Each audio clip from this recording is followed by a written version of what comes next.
নমস্কার, Bengali film reviews চ্যানেলের তরফ থেকে আপনাদের সকলকে সুস্বাগতম। আজ আমরা রিভিউ করব বাপ্পা পরিচালিত ছবি রবিন্স কিচেনের টিজার নিয়ে। প্রথমেই যদি এই ছবির গল্পটি নিয়ে আমরা আলোচনা করি, সেক্ষেত্রে বলতে হয় যে পুরো গল্পটা একটা ক্যাফে ওরিয়েন্টেড, অর্থাৎ একটি ক্যাফে যার নাম হচ্ছে রবিন্স কিচেন।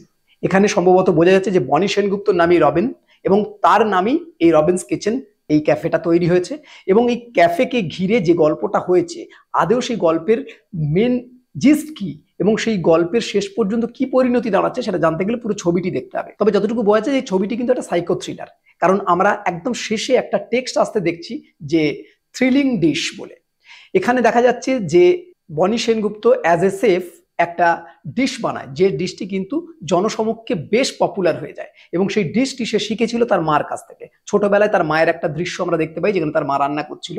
ঠিক সেরকমই একটা ঘটনার পরে হঠাৎ করে দেখতে পাই একটা চিঠি, যে চিঠিতে লেখা থাকছে যে বনি সেনগুপ্ত কিছুদিনের জন্য ব্যাঙ্গালোর চলে যাচ্ছে এবং সেই ব্যাঙ্গালোর চলে যাওয়ার পর এই মাঝখানের যে পিরিয়ডটা, সেখানে দেখতে পাচ্ছি প্রিয়াঙ্কা সরকার সেই ক্যাফেটাকে চালাচ্ছে এবং সেই ডিশটিকে পরিবেশন করছে। তো শেষ পর্যন্ত কি হচ্ছে, অ্যাকচুয়ালি সেই রবিন্স কিচেনটা কোনোভাবে হাতছাড়া হয়ে যাচ্ছে বা পরিণতিটি কি হচ্ছে, সেটা ওভারঅল ছবিটির শেষ কি হবে তার উপরে কিন্তু ডিপেন্ড করছে। ফলত ছবিটি দেখতে কিন্তু হবেই, কারণ ছবিটি না দেখলে পুরো গল্পটি বোঝা যাবে না। তবে ছবির যেভাবে ব্যাকগ্রাউন্ড মিউজিকটা কাটা হয়েছে সেটা কিন্তু বেশ ইন্টারেস্টিং আমার কাছে লাগলো, কারণ এই এক ধরনের টিজার আমি দেখলাম যেখানে একটি শব্দও ব্যবহার করা হয়নি, শুধু কিছু পিছনে একটা ব্যাকগ্রাউন্ড মিউজিক চলছে এবং কোলাজের মতো বেশ কিছু দৃশ্য চলে আসছে এবং সেটাকে ঘিরেই পুরো টিজারটাকে তৈরি করা হয়েছে। যে ব্যাকগ্রাউন্ডটা তৈরি করা হয়েছে সেই ব্যাকগ্রাউন্ডের মধ্যে দিয়ে কিন্তু যে একটা থ্রিলিং এলিমেন্টস আমাদের কাছে আসছে, সেখানেই বুঝতে পারছি যে এই ছবিটির মধ্যে বেশ কিছু থ্রিলার এলিমেন্টস রয়েছে এবং এই থ্রিলিংকে কেন্দ্র করে পুরো ছবিটি ঘোরাফেরা করছে। কিন্তু এই থ্রিলটা কি নিয়ে সেটা কিন্তু পরিষ্কার করে বোঝা যাচ্ছে না। তো তার জন্য ছবিটি অবশ্যই দেখতে হবে। এবং যদি বলি এই ছবিতে অ্যাক্টিং এর পার্ট কেমন হয়েছে, সেক্ষেত্রে বলতে হয় যে অ্যাক্টিং এর পার্ট কারোরই কিন্তু খুব বেশি বোঝবার উপায় নেই এই টিজারে, কারণ প্রত্যেকটি ছবি আমি বললাম যে কোলাজের মতো করে এসছে, প্রত্যেকের কিছু কিছু মুভমেন্টস রয়েছে কিন্তু কোনো পিওর অ্যাক্টিং এর জায়গা নেই যেখান থেকে আমরা বুঝতে পারি যে অ্যাক্টিং পার্ট এদের ভালো হতে চলেছে বা খারাপ হতে চলেছে।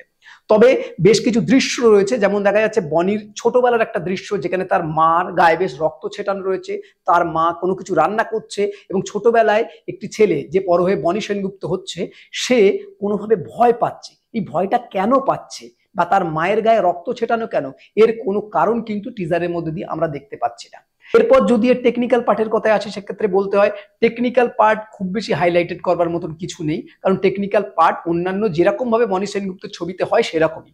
বনি সেনগুপ্ত এর আগে কিন্তু এরকম থ্রিল প্যাটার্নের অনেক ছবি করেছে, কিন্তু কোনো ছবি যে খুব বেশি উল্লেখযোগ্য কোনো মান রাখতে পেরেছে এরকম নয়। ফলত এই ছবিটি কতটা সেরকম উল্লেখযোগ্য মান রাখবে সেটি কিন্তু ছবি না দেখার পরে আলাদা করে কিছু বলা যাবে না। তাই শেষ পর্যন্ত শুধু এটুকুই বলতে হয় যে ছবির টিজার দেখে যে একটা থ্রিলিং এলিমেন্ট আসছে, সেই এলিমেন্টটা কোথাও যেন আমাদেরকে ছবিটি দেখার জন্য উৎসাহিত করছে।